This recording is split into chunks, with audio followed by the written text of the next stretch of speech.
장로님한테만 하더라도 예배에 제약을 받고, 또 한때는 예배 인원을 10명 이하로 줄여라, 방송위원만 나와서 예배를 드리고 방송으로 하라, 이러한 제약도 받았던 때가 있었는데 3년을 끌어왔던 이제 코로나도 다 이제 물러갔습니다. 오늘 우리에게는 인생의 크고 작은 많은 것들이 오가고 하지만 세월이 지나고 나면 또 하나의 추억으로 남을 것입니다. 오늘도 이제 특별히 맥주 감사절을 반년이 지난 지금에 시작할 수 있었다는 것도 보리 농사를 짓고 안 짓고 농사를 짓고 안 짓고 그런 문제는 아닙니다. 1년 3차례 하나님이 광야에서 또 이런 절기를 3번 명하신 것은 적어도 1년에 3차례는 우리가 특별히 감사의 마음을 회복해야 된다는 얘기입니다. 한번 우리 서로 한번 사람에게도 감사하겠습니다. 주님 안에서 감사하면서 우리 옆에 있는 권사님, 장로님, 또 집사님 바라보면서 반갑습니다, 감사합니다, 힘내십시다 인사합니다. 시작.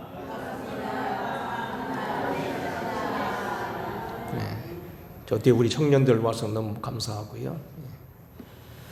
감사의 기적 혹은 감사하는 기적을 낳는다, 이런 말씀으로 오늘 맥주 감사절 설교를 드리겠습니다. 오래된 이야기요. 이미 여러분 성도들이 여러 목사님들을 통하여서 들어볼 한 얘기입니다만 다시 해보겠습니다. 왜 우리는 하나님께서 하시는 일을 그저 감사하고 받아들여야 되는가? 이스라엘 지혜서요, 1층 성서 해설서요, 보충서로 알려진 탈무드에 나오는 이야기입니다. 이스라엘에 존경하는 랍비 아키파가 여행을 하고 있었습니다. 여행 중에 그는 3가지 중요한 물건을 지니고 그리고 가지고 있었습니다. 곧 당나귀와 개와 그리고 작은 램프였습니다. 당나귀는 우리가 알다시피 요즘 같았으면 우리 승용차와 같은 것으로 먼 길을 갈 때 짐을 싣기도 하고 타고 가기도 하고 또 랑을 건널 때 쓰기도 하면서 여하튼 문명의 이깁니다. 콩콩 짖는 알다시피 요즘에 애견들을 많이 합니다만 사실 저도 옛날에 조그마한 삽살개를 한번 키워본 적이 있는데 미련한 사람보다 낫습니다. 100여 명, 200명 되는 교인들 다 구분해서 교인인지 아닌지 구분하고 새벽에는 그 깜깜한 중에도 50명, 60명 새벽기도 나와도 다 가려냅니다. 그리고 사람을 얼마나 좋아하는지, 과연 미련한 사람보다 영리한 개가 낫다. 사람의 벗이 되기도 하고 웬만한 들짐승이나 도둑으로부터 사람을 보호하고, 우리가 알다시피 전라도 오수에 가게 되면 죽어야 될 사람을 죽음에서 건져낸 그런 것이 강아지다. 3번째는 어두운 밤을 밝혀주고 깜깜한 길을 밝혀주는 램프. 저녁에 되어도 밥을 짓고 책을 읽고 필요에 따라서는 옛날에 나이타나 성령이 귀한 시절에 그 자체가 아마 오늘 불씨 역할을 했을 거라는 겁니다. 당나귀, 강아지, 램프 어느 것 하나 이 모든 랍비에게는 아주 소중한 그러한 여행객이었습니다. 저녁에 길을 가다가 결국 그가 어느 헛간 밑에서 잠을 자게 되었습니다. 아직은 이른 시간이라 그는 램프를 들고 책을 읽기 시작합니다. 그때 갑자기 바람이 세게 불어서 램프가 꺼지게 됩니다. 그는 할 수 없이, 요즘 저라고 말하는 성냥을 찾을 수 있는 그런 시대는 아니거든요. 특별한 모든 방법을 하야 불을 켜는 시대거든요. 잠을 자기로 했습니다. 그러나 이번에는 험한 이리가 나와서 옆에 있던 강아지를 죽여버렸습니다. 그러면서 안타까워요. 갑자기 어디서 난데없이 사자가 뛰어들어서 당나귀를 채갑니다. 그래서 이 사람이 소중히 여겼던 램프도 불이 꺼지고 강아지도 죽고 그리고 당나귀도 버리는 그러한 불운을 당하게 되었습니다. 음산하고 재수없는 날이었습니다.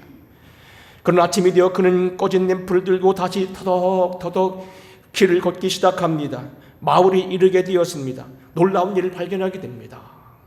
그 마을에 큰 도둑들이 돌아가지고 마을 전체를 파괴하고 사람을 다 죽였다는, 그래서 결국은 그만 남았다는 얘기입니다. 만일 램프가 켜있더라면 도적들은 쉽게 발견했을 것이고 개가 콩콩 짖었으라면 역시 마찬가지이고 당나귀조차도 낑낑거렸더라면 랍비는 모든 걸 잃고 자기도 죽을 수밖에 없었다는 겁니다. 결과적으로 램프가 꺼지고 강아지가 죽고 당나귀가 잊어버린 것은 하나님 더 큰 생명을 구원하려는 하나님의 섭리였다는 겁니다. 사랑하는 성도는 우리는 성경책 마음 다음으로만 읽혔다는 천리역정이라는 책을 쓴 존 버년에 대한 이야기도 마찬가지입니다. 존 버년은 영국 베드포드 웨스토라는 곳에서 1628년도 태어납니다.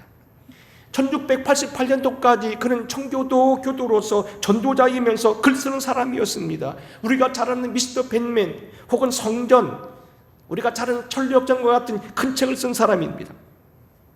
그가 17살에 군대 부름을 받고 군대 가서 복무할때였습니다. 순서에 따라서 보초를 보게 되는데 갑자기 옆에 있는 친구가 자꾸 쪼릅니다. 바꿔달라는 겁니다. 그래서 그는 결국 그 허락을 받고 그와 친구와 함께 보초를 바꿨는데 그날 저녁에 적군이 들어와서 자기가 나가야 됐던 그 보초소도 사람이 그 자리에서 죽었습니다. 결국 존 버년이 죽어야 될 그 자리에 친구가 결국 들어가서 죽었다는 그런 이야기입니다. 우리가 살다 보면 이런 경험이 다소 한두 번은 겪게 된다는 사실입니다. 자, 이제 오늘 본문으로 돌아옵니다. 다윗은 야전 목동으로 있다가 나중에는 하나님의 부름을 받고 이스라엘 송군으로 부름받은 큰 사람인데 그가 그렇게 기름을 붓고 왕이 되기까지 또 왕이 된 이후에도 많은 고난이 있었다는 겁니다. 특별히 그가 사울이라고 하는 이러한 큰 대적을 만나서 왕인 그가 그를 질투로 죽이려 했을 때 그는 정말로 속수무책이었다는 겁니다. 당시 그 상황이 오늘 57편이라는 겁니다. 6절을 제가 읽어보겠습니다. 그들이 내 걸음을 막으려고 그물을 준비하였으니 내 영혼이 억울하도다. 그들이 내 앞에 웅덩이를 팠으나 그들이 자기 중에 그 중에 빠졌도다 셀라. 하나님이여 내 마음이 확정되었고 내 마음이 확정되었사오니 내가 노래하고 내가 찬송하리이다. 광야로 쫓겨나서 오늘 여기 패배에 이르고 군대를 동원하여 그를 죽이려 하는 이런 상황 속에서 그가 불렀던 찬송입니다. 그는 여러분 죽음 고비를 넘으면서 그를 웅덩이나 함정으로 표시하고 있습니다. 또는 그를 얽으면 그물로 표시하고 있습니다. 그런데 하나님이 그때마다 그를 도와주셨고 하나님이 축복해 주셨는데 이기겠는데 그의 마음은 뭐냐? 자기 마음은 확정되었다는 겁니다. 하나님이여 내 마음이 확정되었고 내 마음이 확정되었사오니 내가 노래하고 내가 찬송하리다. 내가 내 마음이 확정되고 확정되었다는 얘기 뭡니까? 요동치 않는다는 겁니다. 흔들릴 수가 없다는 얘기입니다. 다른 무엇으로도 이것은 내 마음을 바꿀 수가 없다는 이야기입니다. 절대적인 감사신앙입니다. 조금 더 이 마음 추워도 무슨 일을 당해도 어떤 일을 당해도 어떠한 시기에 처해도 이 마음을 빼앗을 수가 없다는 겁니다. 그리고 그는 10절에 이렇게 말합니다. 무릇 주의 인자는 커서 하늘에 미치고 주의 진리는 궁창에 이르나이다. 9절입니다. 우리 다 같이 읽어보겠습니다. 내 영광아 깰지어다 비파야 수금아 깰지어다 내가 새벽을 깨우리로다 주여 내가 만민 중에 주께 감사하며 그랬습니다. 결국 다윗의 모든 신앙은 절대적인 신앙, 절대적인 감사의 믿음이었습니다. 특별히 시편 57편 서두에 이렇게 되어 있습니다. 믹담시, 다윗의 시, 믹담시, 인도자를 따라 알데스앗에 맞춘 노래, 다윗이 사울을 피하여 굴에 있었던 때에 이렇게 말합니다. 믹담시라는 것은 다시 말하면 우리를 말하면 조각 어떤 것, 광석 혹은 금조각 같은 것으로 우리에게 정말로 교훈이 되는 시다라는 얘기고 알데스앗이라는 말은 히브리 말로 멸망치 않게 하소서, 날 구해주소서. 결국 이 다윗의 57편 믹담시 알데스앗은 어려움을 당했을 때 하나님이 저를 지켜달라고 저가 기도하고 그가 감사했던 그러한 교훈이시다 보면 되겠습니다. 다윗이 가장 어려울 때 썼다고 보게 되는 20편 57편 이 시를 통하여 오늘 몇 말씀 드리겠습니다. 첫째로 우리는 오늘 여기 본문 말씀을 가만히 보게 되면 이미 우리가 잘 아는 대로 다윗은 인생에 고통의 기간이 있었던 겁니다. 동일하게 오늘 인생들도 우리 모두도 이러한 어려움과 비방, 위험과 찔리는 고통과 찍히는 아픔이 있다는 이야기입니다. 다윗과 같은 훌륭한 성군이라 할지라도 저가 오늘 여기 첫 번부터 끝까지 다 모든 것이 갖춰지는 그러한 피잔길만을 걸어간 것이 아니라는 겁니다. 여러분, 우리가 역사상에 알고 있는 세종대왕이라든지 우리나라의 성군으로 알려져 있는 그런 많은 사람들이라든지 혹은 장군들 이순신 같은 경우도 뭡니까? 꽃길만 걸어간 사람이 아니라는 얘기입니다. 저들에게도 아픔의 시대가 있었고 고통의 시대가 있었고 저들에게도 뭡니까? 음산한 시대가 있었다는 얘기입니다. 1절로 5절 말씀 한번 읽어보겠습니다. 설교도 중요하지만 성경 말씀이 중요하니까 본문을 읽어보겠습니다. 같이 1절로 5절입니다. 시작. 하나님이여 내게 은혜를 베푸소서. 내게 은혜를 베푸소서. 내 영혼이 주께로 피하되 주의 날개 그늘 아래에서 이 재앙들이 지나가기까지 피하리이다. 내가 지존하신 하나님께 부르짖으며 곧 나를 위하여 모든 것이 이루시는 하나님에게로다. 3절. 그가 하늘에서 보내사 나를 삼키려는 자의 비방에서 나를 구원하실지라. 셀라. 하나님이 그의 인자와 진리로 보내시리로다. 내 영혼이 사자들 가운데서 살며 내가 불사른 자들 가운데 누웠으니 곧 사람의 아들 중에라. 그들의 이는 창과 화살이요 그들의 혀는 날카로운 칼 같도다. 하나님이여 주는 하늘 위에 높이 들리시며 주의 영광이 온 세계 위에 높아지기를 원하나이다. 여기 오늘 1절 보게 되면 뭐라 합니까? 하나님이여 내게 은혜를 베푸소서 그랬는데 한 번이 아닙니다. 또 붙여 말합니다. 내게 은혜를 베푸소서. 지금 굉장히 급하다는 얘기입니다. 하나님의 은혜가 필요한데 하나님의 은혜가 지금 강하게 임해야 되겠고 하나님의 은혜가 지금 속히 임해야 되겠고 은혜가 없어 살 수 없다는 얘기입니다. 하나님이여 내게 은혜를 베푸시고 은혜를 베푸소서. 중요한 일을 당했다는 겁니다. 그리고 계속하여 나오는 얘기가 뭡니까?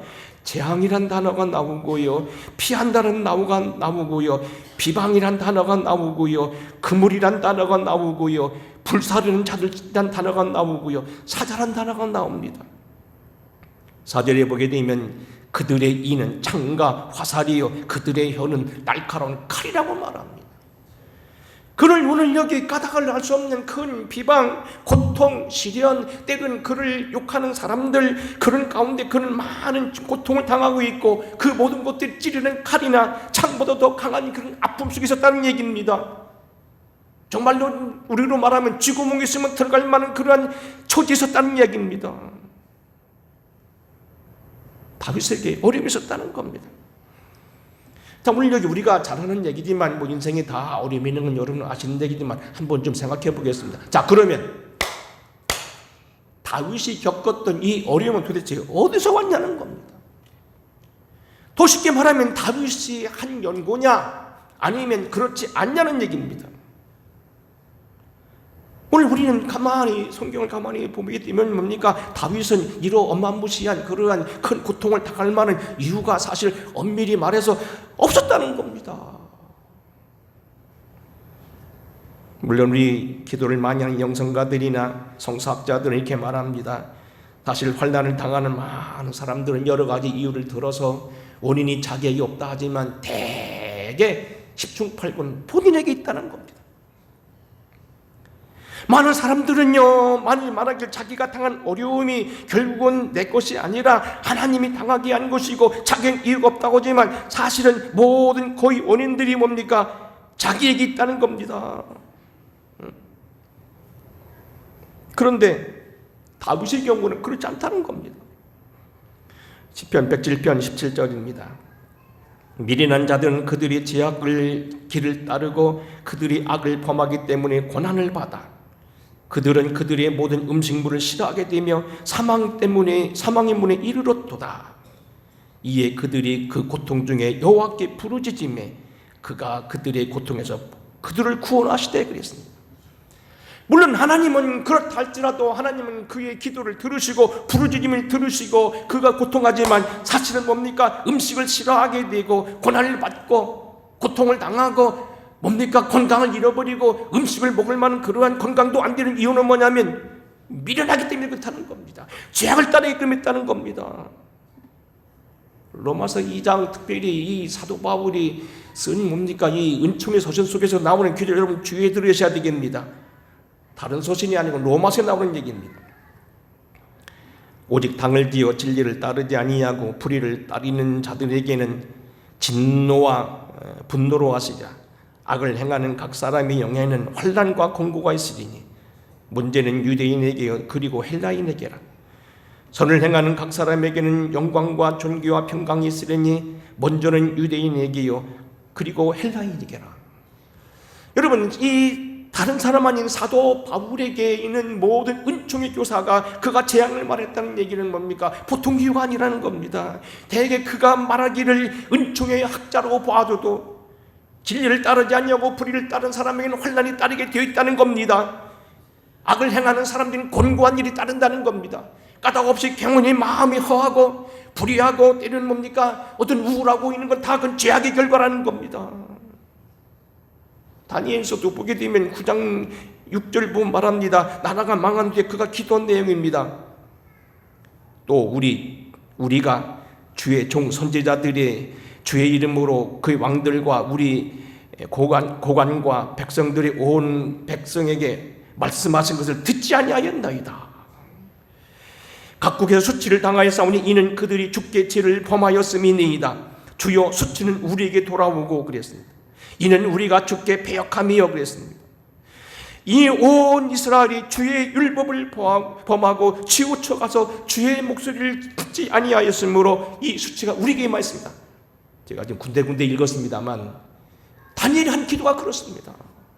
이스라엘 백성들이 어려움 당한 건 하나님께 있는 것이 아니라는 겁니다.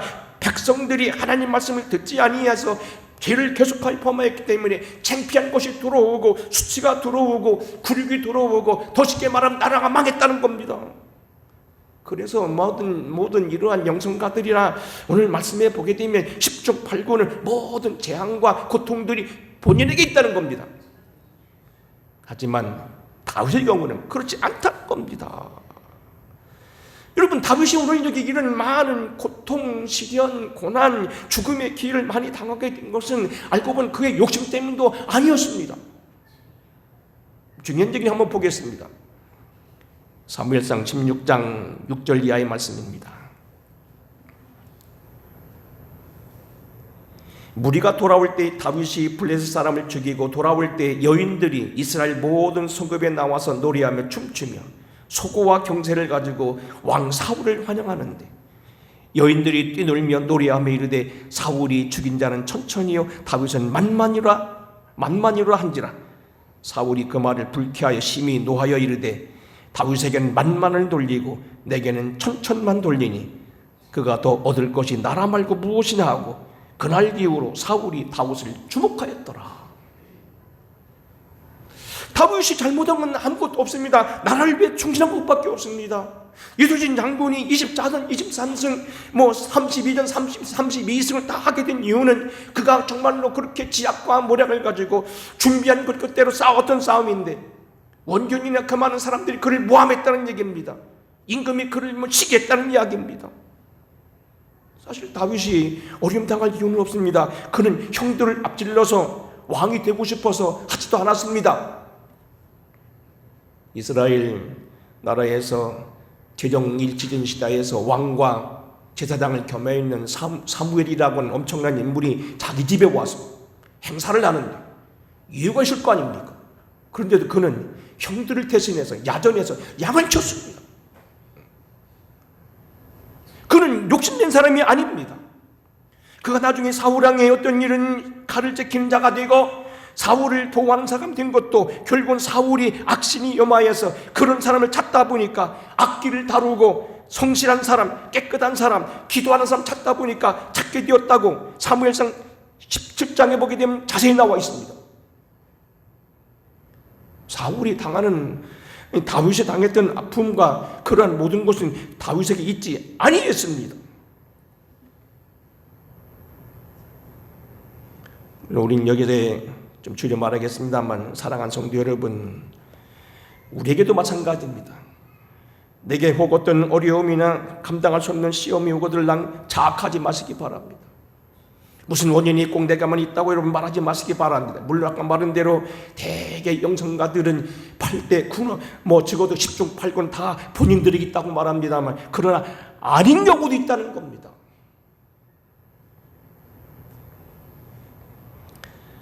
더 나가서 여기 보면은 오늘 여기 6절 읽어보겠습니다. 같이 읽겠습니다. 6절 중요한 절입니다. 시작. 그들이 내 걸음을 막으려고 금불을 준비하였으니 내 영혼이 억울하도다. 그들이 내 앞에 웅덩이를 팠으니 자기들이 그 중에 빠졌도다. 여기 억울한 단어가 나옵니다. 그들이 내 걸음을 막으려고 금불을 준비했는데 내 영혼이 억울하다. 그들이 오히려 내게 웅덩이를 팠고 그랬다는 겁니다. 그물이라는 건 여러분 잘 알다시피요, 우리가 영화를 보기는 알지만 아무리 삼손이라도요 그물에 들어가면요 허부적거립니다. 칼로 베도 그물은 잘라지지 않습니다. 아무리 힘을 써도 빠져나갈 수가 없습니다. 웅덩이 마찬가지입니다. 여러분요, 씨름 선수도요 발에 땅에 닿아야지 펑 들리면 백전백패입니다. 옛날 뭡니까, 우리가 잘 알다시피 그 키 커다란 우리 씨름 선수 이봉걸이라는 사람이 왜 이겼습니까? 그 사람이 한 가지입니다. 벌떡 드러내는 겁니다. 그럼 그 사람이 허부적 하다 폭 떨어지는 겁니다. 그물이 들으면 장사가 없다는 겁니다. 이 그물을 제가 이렇게 생각해 봤으면 영적으로 요즘 생각해 보면은 매스컴이 편향부도를 한다는 겁니다. 아무리 잘해도 어쩌고 저쩌고 사람을 바보를 만듭니다. 알바기를 해놔가지고 이게 어쩌고 사람을 잔뜩 붙여놔가지고 말해도 대통령이 말해도 듣지를 않습니다. 오직대로 합니다. 여러분, 웅덩이가 뭡니까? 빠지면 못 나오는 겁니다. 속된 말로 아야순이 못하는 겁니다. 재고의 가치가 없습니다. 수렁입니다. 저는 그 전에 시골에 살면서 수렁이라는 거 봤습니다. 논 가운데요 겨울에도 마르지 않은 수렁이 있는데 거기 들어가면 죽습니다. 어떤 사람은 동네 사람 잘못 거기 들어갔다 죽었다는 얘기도 제가 들었습니다. 수렁은 들어가면 끝이 없습니다. 먼 땅 밑에 들어가는 물속으로 들어가는 겁니다. 억울한 겁니다. 성경에 보면은 억울한 일들이 적지 않이 있습니다. 우리가 알다시피 주님이 그러셨을 겁니다. 요한복음 19장 보게 되면 주님이 임종하신 이후에 주님을 시체를 관리하는 장면이 요한복음 19장에 나옵니다. 제가 읽어보겠습니다. 군인들이 가서 예수와 함께 못 박힌 첫째 사람과 그 다른 사람의 다리를 꺾고 예수께 이르러서는 이미 죽으신 것을 보고 다리를 꺾지 아니하고 그중 한 군인이 창구로 옆구리를 찌르니 곧 피와 물이 나오더라. 의학적인 상식은 제가 깊은 건 모릅니다. 제가 옛날에 그런 책을 봤더니 사람이 죽어서 심장이 터지면 피도 나오지만 물이 나온다는 겁니다. 이건 왜 그러냐? 주님이 지금 용서는 하고 기도는 하고 축복은 했지만 얼마나 억울했으면 심장이 터져 죽었겠느냐는 얘기. 이건 제 해석입니다. 옛날에 그런 책도 있었습니다. 주님 억울했을 겁니다. 저도 때는 어떤 때는 문득 요즘에 뭡니까 용서는 하고 내가 그 사람 앞길을 막지는 않겠다고 내가 지금 하고서 지금 조심은 합니다만 억울한 것 생각하면 뭡니까 속된 얘기 죽이고 싶습니다. 막 그랬을 거라고 봅니다. 심장이 터졌습니다. 그중 한 군인이 창고로 옆구리를 찌르니 피와 물이 나오더라. 주님은 그냥 돌아가신 게 아니고 심장이 터져주고 돌아가셨고 머리가 터졌다는 얘기입니다. 억울하셨다는 얘기입니다. 요셉의 어려움은 어떻겠습니까? 아버지의 심부름으로 달려가서 최선을 다해서 달려간 곳에 가니까 사람들이 없었습니다. 하지만 그는 아버지 가본 게 없대요. 쫓아갔습니다. 사람들부터 물어봅니다. 어떤 사람이 지나가다 가르쳐줍니다. 어떤 사람은 성서적인 유대인 얘기는 천사입니다. 기도했다는 얘기입니다. 자기 형들 있는 곳을 끝까지 가야 된다는 겁니다. 아버지 앞에 신부분을 받은 걸 책임을 다하겠다는 얘기입니다. 그런 그를 형들은 다짜고짜 붙들어 매고 그를 죽이려고 했고 웅덩이 집어넣고 팔았고 그것 때문에 그는 결국 없는 모함을 당하고 감옥에 들어갔고 죽게 됩니다. 억울했습니다. 사도 바울 또 믿음의 사도들 어떠했습니까? 복음을 전한다는 것 때문에 감옥에 갇히고 매를 맞기도 합니다. 성경에 보게 되면 심히 많은 매를 맞았다고 되어 있습니다. 시편 기자는 이러한 상황을 가리켜 시편 66편이 이렇게 말합니다. 하나님이여 주께서 우리를 시험하시되 우리를 단련하시기를 은을 단련함같이 하셨으며 우리를 끌어 그물에 걸리게 하시며 어려운 짐을 우리 허리에 메어 두셨으며 사람들이 우리 머리를 타고 가게 하셨나이다. 우리가 물과 불을 통과하였더니 주께서 우리를 끌어난 곳에 풍부한 곳에 들이셨도다. 여기 은을 단련함 같다는 단어가 있습니다. 저는 우리 가까이에 인연이 있어서 장항제 연수를 몇 번 가본 적이 있고요. 또 포항제철도 가본 적이 있고요. 특별히 제가 복과 시절에 교수님들 따라다니면서 은광을 여러 군데 갔습니다. 은은이 어떻게 잡냐면 몇백 미터 땅에 들어가서 돌을 깨서 그걸 10만 분의 1을 꺼내서 그걸 깨뜨려서 약처리해서 불을 떼서 여러 번 걸러냅니다. 잘 아는 옛날에 강창선 신가가 매몰됐다가 17일 만인가 며칠 만에 발견했다는 그 구분광산도 가봤습니다. 은을 빼내는 것 보통 과정이 아닙니다. 그런 과정을 겪었다는 겁니다. 우리를 끌어 그물에 걸리게 하시며 어려운 짐을 우리의 허리에 메워 두셨으며 우리 사람들이 우리를 머리를 타고 가게 하시다. 얼마나 잘못했으면 저렇겠느냐고, 분명 그 이유가 있지 않겠느냐고, 우리가 볼 때는 의인 같았지만 사실은 저가 오늘 나쁜 일을 많이 했을 거라고, 저가 우리 앞에는 뻔질났겠지만 속으로는 감춰놓은 지약이 있을 거라고, 쪽박을 깼을 거라고, 거짓들을 함부로 했을 거라고 욥을 욕합니다. 억울했다는 얘기입니다. 문제는 다윗이 이 억울함, 고난을 어떻게 해결했냐는 겁니다. 7절입니다. 같이 읽겠습니다. 7절 시작. 하나님이여 내 마음이 확정되었고 내 마음이 확정되었사오니 내가 주께 노래하고 내가 찬송하리이다. 내 마음이 확정되었고 내 마음이 확정되었다. 두 번째는 뭐냐면 변동이 없다는 얘기입니다. 급하다는 얘기입니다. 여기는 초보도 양보가 없다는 얘기입니다. 내 마음은 나를 찌르고 거꾸로 매달아도 날 갖다 댕글댕글 굴러다니고 땅에 매달아서 끌고 다니도 난 이 마음을 변할 수 없다는 겁니다. 9절입니다. 주여 내가 만민 중에 주께 감사하오며 무리 중에서 주를 찬송하리이다. 감사로 그 마음을 결정했다는 겁니다. 어떤 일이 벌어집니까? 동일한 성경 오늘 이 배경이 됐다면 사무엘상 24장 2절을 제가 읽어보겠습니다. 오늘 설교를 좀 일찍 끝내야 되는데 조금 시간이 걸리는데 정한 시간 좀 줄여서 하겠습니다. 사울이 온 이스라엘에서 택한 사람 3,000명을 거느리고 다윗과 그의 사람들을 찾으러 들염소 바위로 갈새 길가 양의 무리에 이른즉 굴이 있는지라 사울이 뒤를 보러 들어가니라. 갑자기 사울이 배탈이 났습니다.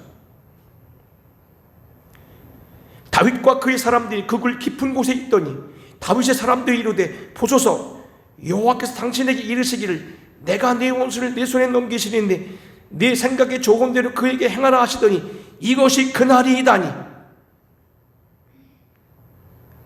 지금 오늘 이 찬송이 뭡니까? 위급을 당한 일을 당했을 때 다윗이 찬양을 합니다.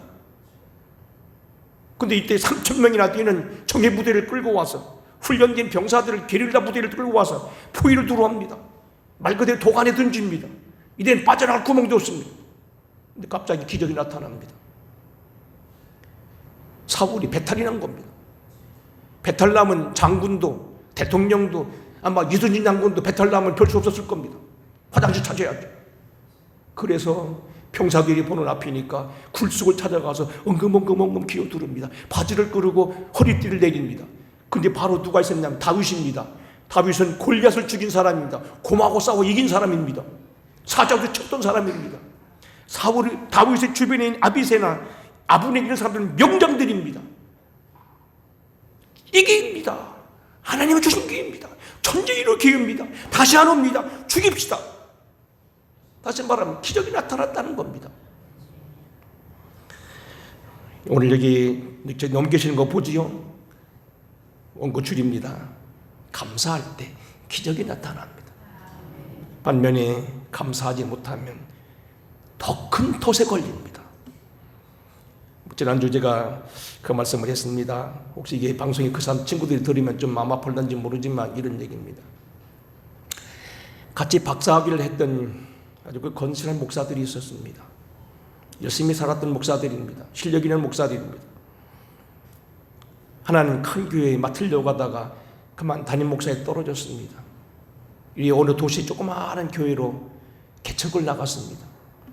얼마 전에 그가 뭡니까? 중풍에 걸렸다는 얘기 들었습니다. 다행히 저도 친구들도 기도하고 성금을 보내줬더니 엊그저께 퇴원했다. 어제 퇴원했다고. 또 한 친구가 있습니다. 서울에 있는 친구입니다. 이 친구 역시 똑똑한 친구입니다. 감리사가 되고 싶었는데 개척이 잘 안 돼. 서울이 그렇잖아요. 개척이 쉽은 게 잘 안 되잖아요. 어려움 당하다가 감리사가 되니 안 되니 여러 가지 어려움이 있었습니다. 갑자기 작년에 폐혈증이 들어왔습니다. 폐혈증이 뭐냐면 온몸이 썩는 병입니다. 수술비만 몇 천만 원 들었습니다. 다시 희생하긴 희생합니다. 많은 어려움 속에 있는 걸 보게 됩니다. 여러분, 우리가요 어떤 어려움을 당하면요 보리 농사 짓냐 안 짓냐 그게 문제가 아니에요. 내가 나는 도시에 살으니까 농사 짓는데 나는 이런 거 필요 없다. 그게 문제가 아닙니다. 적어도 1년에 3차례는 감사한 마음을 가지고 하나님을 찬양하고 노래하시는 마음을 가져야 된다는 겁니다. 여기에 치유가 있고 여기에 하나님 기쁘심이 있고 여기에 하나님의 도움이 있다는 겁니다. 그러게 오늘 여기 다윗은 이렇게 말합니다. 오늘 이렇게 기도합니다. 성경 본문으로 대신하겠습니다. 6절로 11절 같이 읽어보고 끝내겠습니다. 6절입니다. 시작. 그들이 내 걸음을 막으려고 금미를 준비하였으니 내 영혼이 억울하도다. 그들이 내 앞에 웅덩이를 팠으나 자기들이 그 중에 빠졌도다. 하나님이여 내 마음이 확정되었고 내 마음이 확정되었사오니 내가 노래하고 내가 찬송하리이다. 내 영광아 깰지어다. 비파가 수금아 깰지어다. 내가 새벽을 깨우리로다. 주여 내가 만민 중에서 주께 감사하며 문나라 중에서 주를 찬송하리이다. 무릇 주의 인자는 커서 하늘에 미치고 주의 진리는 궁창에 일어나이다. 하나님의 주는 하늘을 위해 높이 들리시며 주의 영광이 온 세계에 높아지길 원하나이다. 아멘. 고마우신 아버지, 다윗의 오늘 여기 절대적인 신앙, 감사 신앙을 오늘 우리 공부했습니다. 웅덩이에 빠지고 그물에 들고 찌르는 칼과 같이 창과 같이 저를 날카롭게 하는 많은 비방과 고통과 쫓김을 당했지만 저는 마음을 확정했습니다. 또 확정했습니다. 감사하기로 마음을 먹었습니다. 감사 신앙이 오늘 우리에게 얼마나 필요한 건지를 깨닫게 하여 주시고 감사로 모든 악들을, 절망들을, 실패들을 이겨나가게 하여 주시고 감사 신앙으로 우리에게 주어진 믿음을 다시 견고케 하옵소서.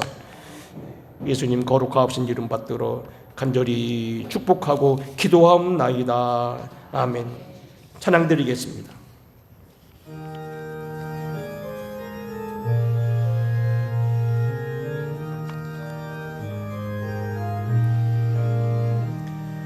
세상 모든 풍파 너를 흔들어 약한 마음 낙심하게 될 때 내려주신 주의 복을 세워라. 주의 크신 복을 내가 할리라. 받은 복을 세어 보아라. 크신 복을 내가 할리라. 받은 복을 세어 보아라. 주의 크신 복을 내가 알리라. 세상 근심 걱정 너를 드리고 십자가를 등에 지고 나갈 때 주가 네게 주신 복을 세어라. 두려움 없이 항상 찬송하